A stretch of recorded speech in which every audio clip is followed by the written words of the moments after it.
Do you like the little leaks? A leak here, leak there, everywhere, a leak everywhere. I'll tell you what, I'm going to be a fence sitter on this one because I actually am with you, Brock. I'd rather have the suspense and get it announced one by one, you know, at 5. No. But now that I'm covering the team, it's helpful to make my travel plans early and get those tickets booked before they start getting That is fair. What's the best trip this year? Oh, Nashville. Easy. Easy. That's true. They got that new. Is their stadium new? They got their new stadium up and going, or is that still under construction? You know, I don't know the answer to that. I should, but I'm more interested in what's outside the stadium in Nashville than I am what's inside. Hot chicken guy? Sure. Heck yeah. I love live music, too. I mean, come on. Great place to listen to live music. You know what's happening in Nashville in 2 weeks? Haley Heward's bachelorette party. Oh, my gosh. Really? They may burn that That's going to be some tall, blonde girls in hats. This is what it sounds like. That's kind of what that whole experience sounds like. All right, so what jumped out? I read a lot of your stuff yesterday on the schedule because I'm not a big schedule guy. I lean into other people that are, and you seem to be as big a schedule guy as there is. You got all kinds of great information on the schedule. Where do you find your indexes? Yeah, seriously. Your indices. My indexes. I don't know, man. They all just come like I didn't sleep much last night, Mike. I actually woke up at 3:45 and I was like, oh man, rest differential. I haven't looked at rest differential for the schedule, so let's go figure that out. I think honestly, this has got to be one of the most friendly schedules that the Seahawks have had from the NFL. And I'm not talking about the opponents because the opponents are already set. But you don't have any back-to-back East Coast road trips. One of the things with this schedule is there's a lot of East Coast trips. They might not be the best teams, a lot of East Coast travel. They don't have a lot of back-to-back of that. They have a middle of the year bye week. They don't face a lot of tough blocks where you've got these just murderers row that they've had the past few years. You don't have any of these 3 games in 11 days kind of things like they did last year. So there's a lot of things that, they could have played on an international. They could have played, on Christmas or one of these other games that really can mess with team schedules. For the most part, it's a pretty vanilla schedule and pretty much just you play the teams you got, and if you're the best team, you're going to win. Salk and I have hammered this for a couple hours now, looking at it just myopically through the Seahawks. What about the Rams? What about the Niners? What about the Cardinals? What about taking care of your division first? How did it set up for those 3 as well? Yeah, it's a great point. I mean, I think that the Rams schedule is considerably harder than the Seahawks schedule. And I think the 49ers schedule is the easiest in the NFL by almost any measure. Not only do the 49ers, play the opponents with the lowest winning percentage of anyone in the NFL combined, they also have one of the largest rest advantages. Last year, they had a historically bad rest differential. Teams that were coming off bye weeks, and the 49ers were not. And, playing that over and over again can add up. But the Rams, I mean, I think that opening slate is pretty tough. Pretty brutal. You've got a lot of games on the road. You've got at Philly. You've got at Baltimore. Do the Seahawks have a single away game that you think is as tough as either of those 2 games for the Seahawks? I mean, at Washington, depending, if they continue their upward trajectory, and certainly the league thinks and believes, I think, in DQ and Jaden, because they have a ton of primetime games. But that's going to be fun, by the way. Coming off a bye, week 9, early November in Washington on Sunday Night Football. That's pretty good. That's a highlight game right there. Well, Mike, I think if I remember right, you and I have different feelings about D.C. So I went to school, and I went to college in D.C., American University. I love D.C., man. I love D.C. Great food, great city, a lot of stuff to do there. So I'm looking forward to going back and seeing a bunch of old friends. I would just say great place to visit. I like to visit D.C. I don't know if I would want to live there again. I did that for most of a year. But outside of that, Brian, and at Pittsburgh, honestly, I was saying that to Salk earlier, rank the top 10 over the last 10 years, the most difficult places to play in the NFL. Buffalo and Green Bay and Arrowhead and Baltimore. You don't go to any of them. Right, if you're the Seahawks, and yes, Washington had a great year last year and are trending the right way. Pittsburgh without kind of an offensive identity and a quarterback. I mean, those are the 2 most difficult, I think, on paper road trips, but not like LA's got with that first place schedule. And Brock, you'll remember this. This is probably a little before your time, Mike, at least in this market. But the Seahawks played at Jacksonville back in, I think, the Super Bowl year in 2005, and the first week of the season, and they dropped that game. It was hot, humid, like guys are getting IVs. Playing Jacksonville in October, I think, in Jacksonville is a little bit better than playing them in September. So even little things like that are beneficial. Yep.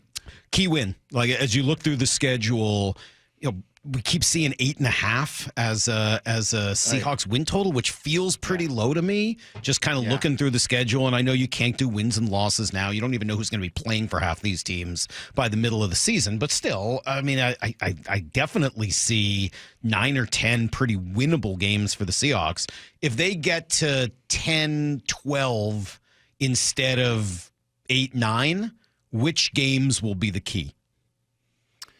Well, you got to start with the first game. I mean, that game is, I think, the biggest game on the whole schedule. Home against the 49ers. That's a team that's had your number. You got one in San Francisco last year, and they're going to come into that game with an expectation that they are going to reassert themselves as the bully in the division. The Seahawks are coming in with the expectation to show that they're no longer the pushovers. And the other interesting thing with that is, with it being the first game of the season, are the 49ers fans going to take over the way they did last year? Because, I think the first game, season opener, you're probably more likely to get season ticket holders to attend.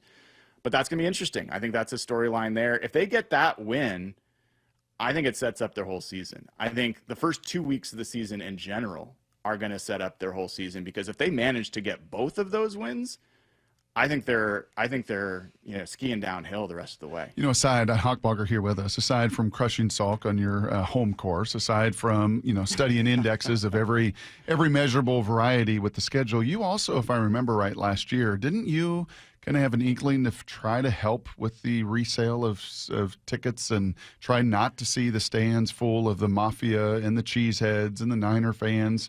What did you make of the Seahawks? What was it, last week? This week. It was this week already? Yeah. Oh, yeah. I guess we talked about it on Monday. Yeah. What did you make of the Seahawks, and how did that strike you with what they're trying to do in the resale market?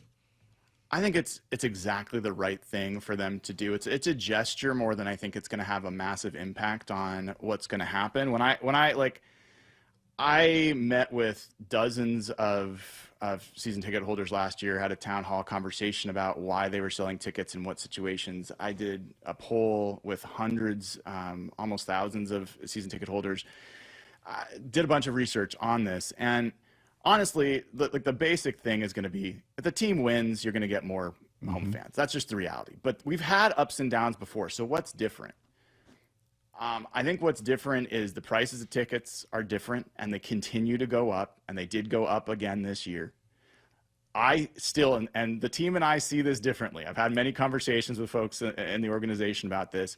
I think the variable pricing is a big factor. They do not. So the fact of the matter that a ticket against the 49ers on prime time might be 10 times more expensive face value than a game against another team basically signals to a season ticket holder, I'm going to sell that seat because that's going to cover a big portion of my season tickets. And that means, by default, you're getting people selling the biggest games of the season against your biggest opponents, and I think that that's a problem. So I personally would like to see a change in the variable pricing. Going besides and beyond the schedule, we're talking to Brian Nemhauser, Hawkblogger, and you can find him at hawkblogger.com and all the other places where he puts out great content. Maura asked me a question yesterday, asked all of us a question yesterday. I'm going to throw it back at you. Over under 3.5 touchdowns for Jalen Milroe this year. Is that any sort of Any touchdown? kind of touchdown. Ooh, Maura with a great question. I love that. Why would you not take the over? Thank you. I mean, who wants to be the guy taking the under on that? Like, that's not a fun take. He's going to have 4 touchdowns in one game. He is going to be that's an exaggeration. I think he blows by that. Honestly, I think he blows by that. I think they find different ways to use him in and around the goal line. I think he runs for 4 touchdowns this year. How about that? I think he has 4 non-throwing touchdowns this year. I mean, think about it. If you're in a short yardage situation at the goal line, why would you not have him in there? Why would you not have him and his old Alabama backfield mate, Robbie Oots, and whether it's Kenneth Walker, Zach Charbonnet, maybe Damian Martinez starts getting in there. Maybe Byron Murphy gets in there as a fullback. Who knows? But, like, give me that goal line setup. And I think, Jalen Milroe is just a huge weapon. Why would you not use him down there? Yeah, I think the answer the coaches would say was, do you remember some of those snaps that went awry? And that was with Connor Williams and Geno down in that zone last year, that it's hard enough at times to have perfect continuity between QB and center that work together every day, Brian. And this is just what coaches would say. And then I'm going to bring in this package and that package, and he's going to handle this and he's got to handle that. And guys handling the ball that don't handle it the rest of the game, all of a sudden are playing 4 plays and not 60. I think that there's probably another side. Certainly from a coach's element that would say, hey, boys, hold your horses just a little bit. Where are you on? There's always another side. I don't know if I agree with it. I would say Connor Williams had snapping problems throughout his career. Connor Williams was the problem. You think so? I think, hey, Brock, from what I hear, Clint Kubiak's an under center guy. So let's get Jalen Milroe under center. You should have fewer of those types of issues. Okay, from what I hear, you bought out the whole stadium yesterday with Pete Carroll coming to town for preseason game number 1. Did I hear that right? Man, how fun is that going to be? It was great hearing him on your show yesterday, and it's such a fascinating relationship that I think Seahawks fans have with that guy, and credit to him for bringing the first championship to this franchise. And he's just a beloved figure. Even though I was one of the people that was advocating for, I think, a change at that position in the organization, I still think that was the right move. I'm certainly going to be rooting for Pete Carroll down in Vegas. I'm going to be rooting for Geno Smith down in Vegas. I hope that I think they're going to, 6.5 was their over under. I think that's an easy over to me too. When does Pete Carroll ever lost?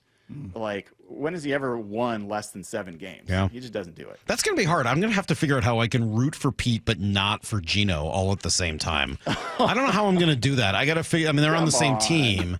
Well, I really love one of those guys, really don't like the other. So it's going to be really interesting to try to figure out how to. I'll twist myself into sort of a mental pretzel to try to. Biggest takeaway from our 25 minutes with Pete yesterday. Anything jump out to you as you've listened to him over his 14 years here in Seattle regularly? I think one of the most endearing parts, and it's not just from your conversation yesterday, which was fantastic, but also listening to him at the owners' meeting and at the combine. He was not aware of the depth of the relationship he's got with the Seattle fan base and the Seahawks fan base in the Seattle area, and the fact that he's still up here, and the fact that he cherishes that the way he does.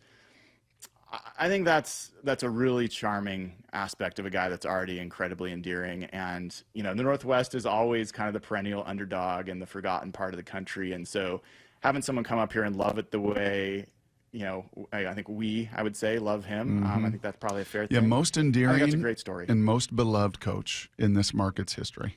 I mean, Don James is way, way up there with what he did in the 70s and the 80s and winning the national title in the 90s. Lou Piniella, even though he didn't get the team to a World Series, 116 wins, and his fire and his temperament and elevating everybody. I mean, Lou Piniella is going to be on that list. But most beloved and most revered, Lenny Wilkins, obviously winning the title in the 70s. Been a long time ago. A long time. I think it's Pete. I mean, it'd be hard-pressed certainly to in my argue time here. I was not here for the other over two. the last 30, 40, 50 years in Pete Carroll. Just coming back to this team for a minute, talking to Hawk blogger Brian Nemhauser. Did they do enough on the offensive line for all of the success I think they had in the draft? Is their offensive line going to be good enough? Yeah, well, look, I was on with you guys, and I was pretty clear in my recipe, which was you got to have a veteran. You can't take the youngest offensive line and just add a rookie to it and expect it to be enough. So I can't be a hypocrite and come on here and say, no, they did perfectly, because I don't think this is the ideal outcome for them. And they wouldn't say it was the ideal outcome. They wanted Will Fries, and they didn't get him. But here's the thing, guys. They've taken the higher risk path, but it's the higher reward path. If Gray Zabel is as good of a player as I think he is, and he was the first guy I mentioned to you when we talked at the Senior Bowl, I think that this line, being this young, coming together, growing together, could wind up being together for a long time and be very good. if John Benton, if this scheme, if it all coalesces, but there's a lot of risk. There's just, admittedly, there is a lot of risk. I don't think, Mike, that there's a good chance that this will be a worse offensive line than last year. And I'll tell you why. Abe Lucas is going to be healthier. Abe Lucas is a very good player. He might end up being the best lineman on that group. You're not going to have Mike Jarrell and George Fant and Stone Forsythe out there. Oh, there's another pressure. That was Stone. Poor Stone. 39th pressure in 6 games. Yeah, tough go of it last year. Yeah, it wasn't good. Okay. And then you've got a pile at one guard position where you're trying to figure out between Anthony Bradford, Satawa Lamea, Christian Haynes, Bryce Cabledew, who I would not count out Bryce Cabledew. The best man win. Olo Timmy was not a problem last year, and if Jalen Sundell beats him out, all the better. So I don't think there's the downside risk of this offensive line the way there was last year, but they're young and they're going to have to develop quickly. Last thing for me here for you, Brian. Give me the next 2 or 3 headlines you want from the Seahawks. Transactions, moves, is there a trade? Is there just a common sense? Let's just get these next 2 or 3 things done with the agenda of business.